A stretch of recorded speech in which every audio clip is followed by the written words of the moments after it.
So Scream 7 is the 7th installment in the Scream franchise, hence the name Scream 7. I think it should have been called Scream and Shout.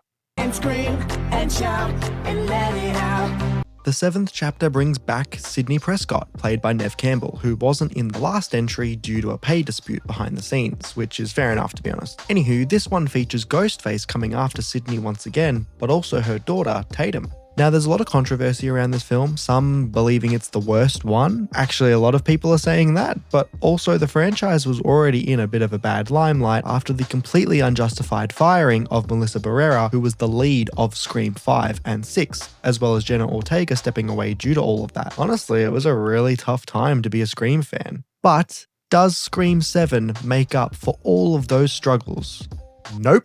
Is it the worst one though? Also no, but with a question mark. I actually haven't seen Scream 5 and 6. I know, I'm sorry. They weren't streaming on anything when I was doing my first binge of this series last year. Well, actually Scream 6 was, but I hadn't seen 5 and I wasn't going to watch 6 without having seen 5. You know, it doesn't matter. I will say I actually was not confused at all though, because this isn't really a sequel to those movies. It's more of a sequel to the original trilogy. They do reference Scream 5 and 6, but it's more of a direct continuation of the first 4. And the reason I say that it's more of a sequel to the original trilogy is because it doesn't really lean into elements of Scream 4, not really. They never really refer to any of those events, so is it canon? I think it is. I'm pretty sure it is. I don't see why they would ignore it, but there's a lot of references to the first 3, and there's not really any references to the 4th one. But anyway, what did I like about this movie? Alright, well, Neve Campbell is incredible, as always. She's the ultimate final girl, and I really liked her dynamic with her daughter. I was actually very skeptical at the concept of Sidney having a daughter, as I honestly never really considered that something her character would even do. It never really seemed like it was in the cards for her, but I actually really liked how it was handled,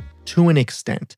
As while I did enjoy it and their chemistry is good, it did kind of feel similar to events that happened in Scream 4, which at times made it feel like they were treading on previously explored ideas, which came across as stale here because it kind of just felt like they were plagiarizing themselves, but it wasn't that big of an issue and it only happened a few times, so it didn't really bother me that much. The kills were amazing. The opening kill, which is in the trailer, is probably one of my favorites of the entire series.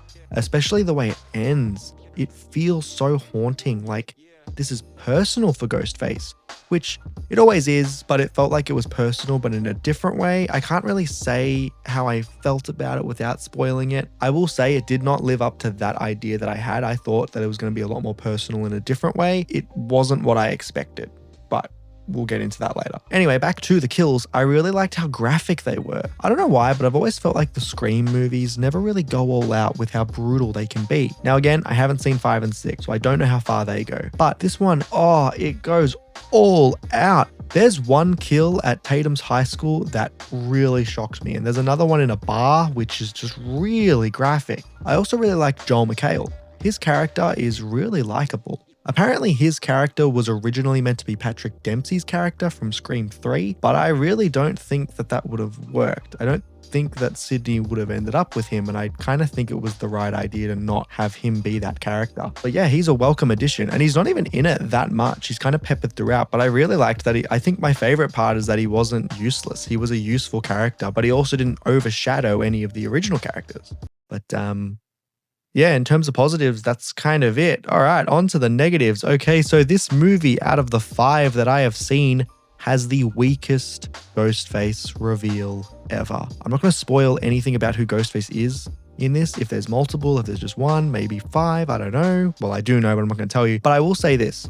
The motives that we are presented with are completely unclear, or they're just outright dumb. And it's a real shame because up until that Ghostface reveal, I was really enjoying this movie. And I do believe that a Ghostface reveal actually is what makes or breaks a Scream movie.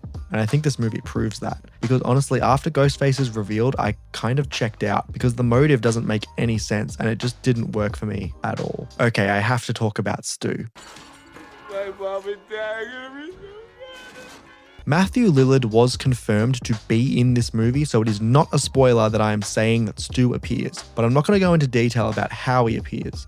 I will say I was very surprised at how much of a presence the character of Stu actually has on the film's plot. He also appears way more than I thought he would, and I think fans will have mixed feelings about it, specifically the context of the role he plays, but I'm honestly fine with how they handled him. Matthew Lillard is amazing, so of course he is a delight, but I think there is a moment where it feels like it's clear nostalgia baiting and a gimmick. And that idea is really highlighted by Scott Foley's character. Now again, he was confirmed to be in this movie, so I'm not spoiling it by saying he appears. He really has no relevance to the plot, which is disappointing because I was very excited to see him in this. I love Scott Foley, and he was the only solo Ghostface. Well done, by the way. I don't know if a lot of people feel like people don't talk about that. He was the only solo Ghostface. Or maybe until this movie. Maybe there's only one Ghostface in this movie. Who's to say? Who's to say? Anyway, it becomes abundantly clear that these characters only here to bring audiences in to hopefully get Scream fans in so that they can forget about the fact that the two leads of Scream 5 and 6 aren't here anymore. And the Scott Foley scene specifically, I don't want to go into too much detail, but Scott Foley is not the only person from the past who shows up in that moment, and it honestly looked like the people that they were bringing in, they just got him in for the day and didn't even put him in a costume. They were just wearing their regular clothes. With Scott Foley specifically, it didn't really feel like he was playing Roman Bridger. It kind of felt like a SNL sketch when he was just popping in and playing a parody of the character that he played. It didn't feel like he was really playing the character from Scream 3. That's not a comment on Scott Foley, but rather it had me asking, why did you even bring him back if this was all you were going to do with him? Oh yeah, because of nostalgia. There is also a point where this is a bit of a spoiler, where someone Ghostface seems to have killed is revealed to not have died because Ghostface chose not to kill this person, which leads to a major plot convenience that made me go, well, why did Ghostface not kill this person?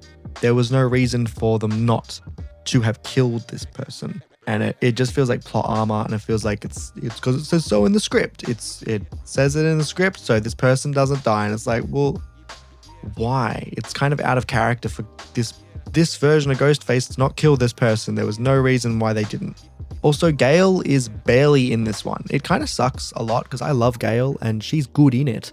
But yeah, she should have been in it more. She's only really in a small handful of scenes. She does good stuff in them, but she's not involved in the final confrontation at all. Look, the bottom line is that this film is fun, but it completely falls apart once Ghostface is revealed, which unfortunately ruins the entire film for me, as while the first two acts are enjoyable, they do reek of nostalgia baiting, and the third act fails to capitalize on any potential that was there, which ultimately leads to a sloppy ending that doesn't really feel satisfying at all. Out of the 5 Screams that I've seen, this is the worst one. And I'm gonna give it a 6 out of 10, and I feel like that is generous because I was very, very disappointed. And I'm gonna give it the rating of underwhelming fun. If you like Scream, I'd recommend it, but I don't know. I've seen diehard Scream fans say that they do not like this movie, and it is very disappointing because Kevin Williamson came back, the original writer, came back to write and direct this one, and it was just disappointing. It was really disappointing. All right, well, thanks everyone for watching. Please feel free to like and subscribe and let me know what you thought of this movie and what your favorite Scream movie is. And yes, I will watch Scream 5 and 6 because I want to make a ranking video, so stay tuned for that. But yeah, let me know what you thought.